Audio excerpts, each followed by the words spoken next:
পুরাণ কথা থেকে পুরাণের একটি ছোট্ট কাহিনী। ভগবান বিষ্ণু, ব্রহ্মা ও শিব এদের মধ্যে কার জন্ম আগে হয়েছে?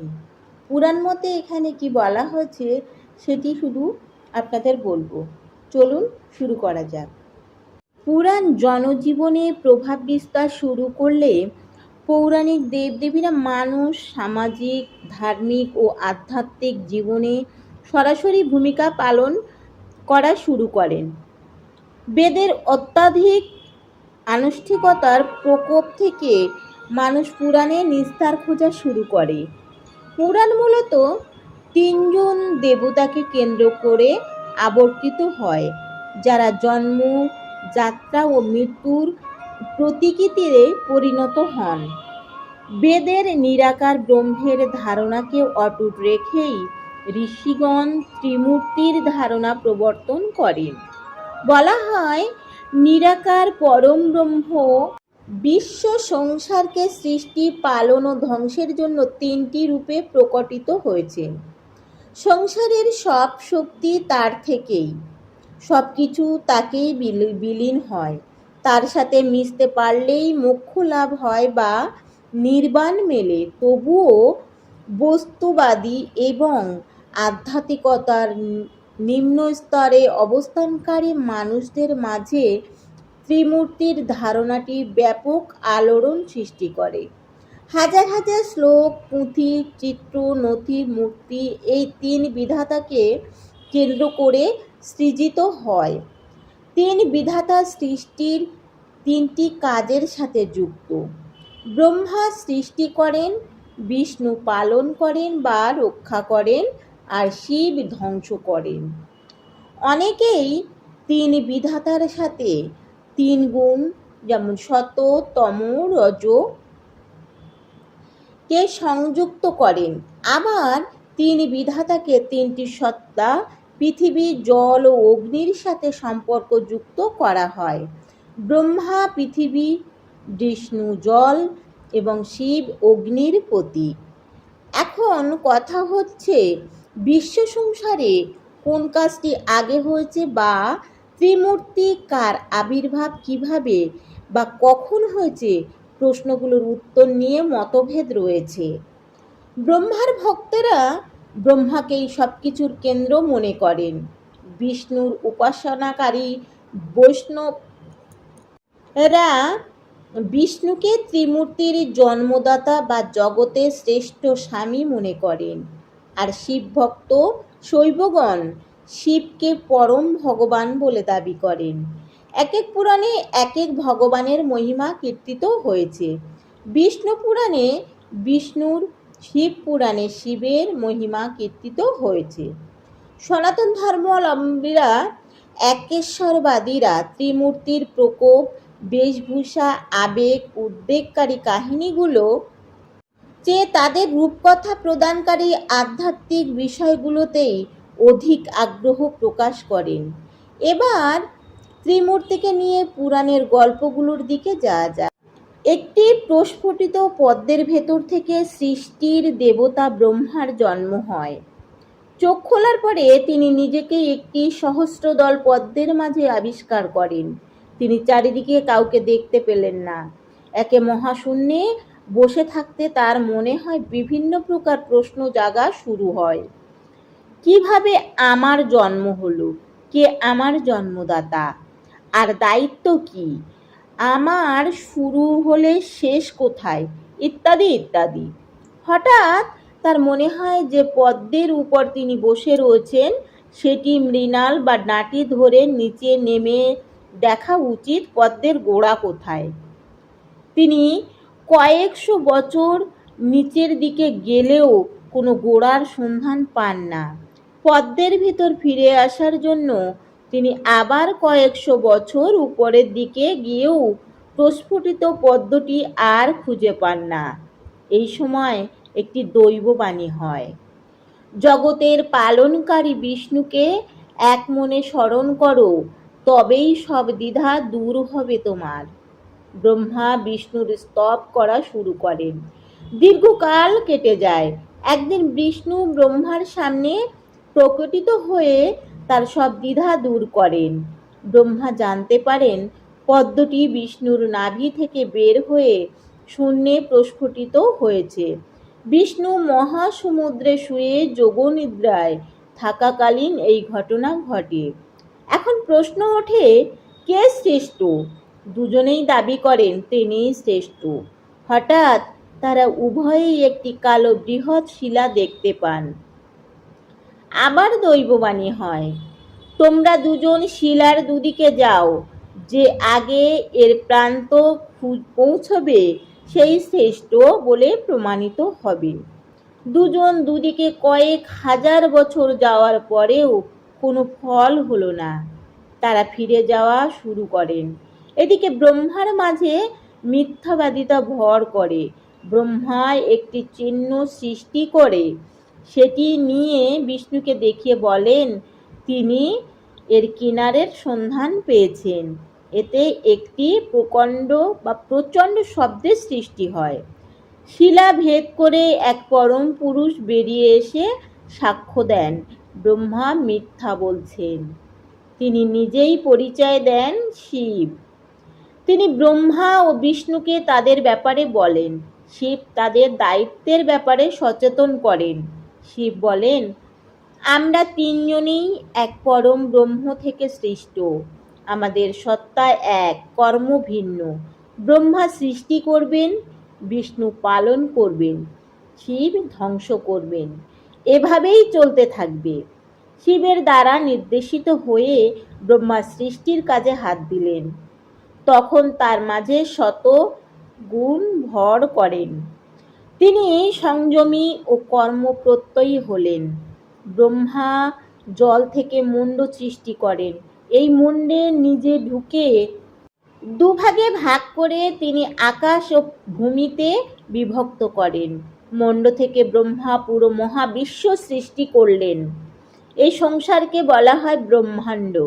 ব্রহ্মা সৃষ্টিকার্য শুরু করলে বিষ্ণু ধ্যানমগ্ন হয়ে ব্রহ্মার কর্মপ্রত্যয় বাড়াতেন। এমন সময় বিষ্ণুর কর্ণকুহর থেকে মধু ও কৈটব নামে দুটো রাক্ষসের জন্ম হয়। তারা ব্রহ্মাকে নিয়ে আক্রমণ করেন। ব্রহ্মা ও সৃষ্টিকে রক্ষা করতে বিষ্ণু যোগ ছেড়ে বা ধ্যান ছেড়ে উঠে আসেন। বিষ্ণু একা দুটো রাক্ষসের সাথে 5000 বছর লড়াই করে। কেউই চূড়ান্তভাবে জিততে পারেন না। বিষ্ণুর লড়াইয়ের নৈপুণ্য দেখে মধু ও কৈটব মুগ্ধ হয়ে তাকে একটি বর দিলেন। তিনি বললেন, তোমরা আমার দ্বারা বধ হও। তখন মধু কৈটব বিষ্ণুকে বললেন, তাই হব, তবে এমন জায়গায় নিয়ে আমাদের বধ করো যেখানে জল নেই। মধু কৈটবের এই কথা শুনে বিষ্ণু তাদের নিজের উরুর উপরে নিয়ে বধ করলেন। রাক্ষসদ্বয়ের শরীরের মেদ চারিদিকে ছড়িয়ে পড়ে। তখন ব্রহ্মা সেই মেদ থেকে পৃথিবীর সৃষ্টি করেন। মেদ থেকে সৃষ্টি হওয়ার কারণে পৃথিবীর আরেক নাম মেদিনী। আর বিষ্ণু মধু নামক রাক্ষসকে হত্যা করার কারণে তার নাম হয় মধুসূদন।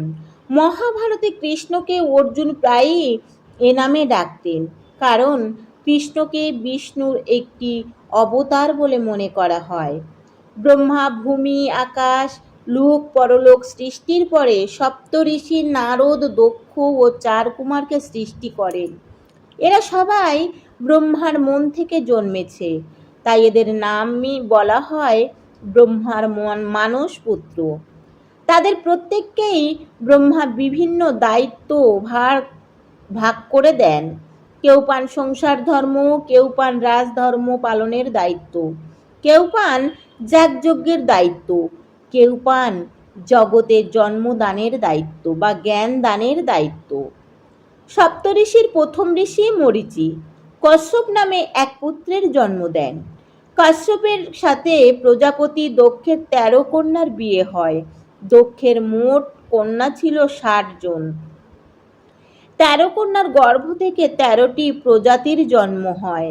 ব্রহ্মা প্রথম মানব ও মানবী রূপে মনু ও শতরূপাকে সৃষ্টি করেন। মনু ও শতরূপা ইন্দ্রের মতো পদস্বরূপ। এক এক মনুর যুগের শুরু থেকে শেষ বলা হয় মন্বন্তর। ব্রহ্মা সবাইকে বংশবিস্তারের মাধ্যমে সৃষ্টি ভরিয়ে তুলতে আদেশ দেন। সৃষ্টির এক পর্যায়ে ব্রহ্মা অহংকারী হয়ে ওঠেন। তমসা তাকে ঘিরে ফেলে। এতে সৃষ্টিতে হাহাকার তৈরি হয়। তখন শিব এসে ব্রহ্মার 5টি মাথার ভেতর যেটি অহংকারের প্রতীক সেটিকে কেটে ফেলে ব্রহ্মাকে নিরহংকার করেন। সবাই এতে ধন্য ধন্য করলেও দক্ষ শিবের উপর চটে যান। প্রতিশোধ স্বরূপ শিবকে তিনি তার মহাযজ্ঞে আমন্ত্রণ দেন না এবং শিবের অপমান করেন। ব্রহ্মার শরীর গাঢ় রক্তবর্ণ, বাহন শ্বেত হংস। ব্রহ্মার 4টি মাথা, 4টি হাত, 4 হাতে তিনি কোমণ্ডল, জপমালা, পদ্ম ও পুস্তক ধারণ করেন। পুরাণে এই চিহ্নগুলোর তাৎপর্য বর্ণিত হয়েছে। সচরাচর ব্রহ্মার পূজা করা হয় না। এর কারণস্বরূপ কয়েকটি ঘটনা উল্লেখ পাওয়া যায়।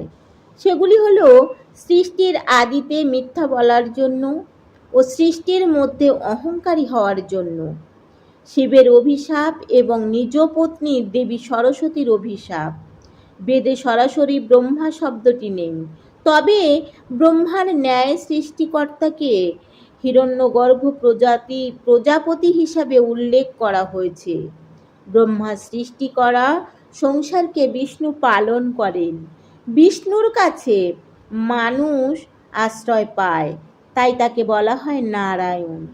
সৃষ্টিকে রক্ষার জন্য বিষ্ণুকে বিভিন্ন রূপে অবতারিত হতে দেখা যায়। অনন্ত নাগের উপর শুয়ে পত্নী লক্ষ্মীর সাথে বিষ্ণু সমস্ত সৃষ্টি পর্যবেক্ষণ করেন। বিষ্ণুর 4টি হাত, 4 হাতে শঙ্খ ও পদ্ম ধারণ করেন। সুদর্শন চক্র, গদা। পদ্ম বিষ্ণুর জ্ঞানের প্রতীক, চক্র ধর্মের প্রতীক, শঙ্খ যুদ্ধের প্রতীক এবং গদা অশুভ শক্তি নাশের প্রতীক। বিষ্ণুর বাহন গরু। তিনি গরুড় পাখিকে চড়ে উড়ে বেড়ান। পুরাণবিদদের মতে কেউ কেউ ত্রিমূর্তির শেষ সদস্য শিবকে অনার্যদের দেবতা হিসেবে উল্লেখ করেছেন।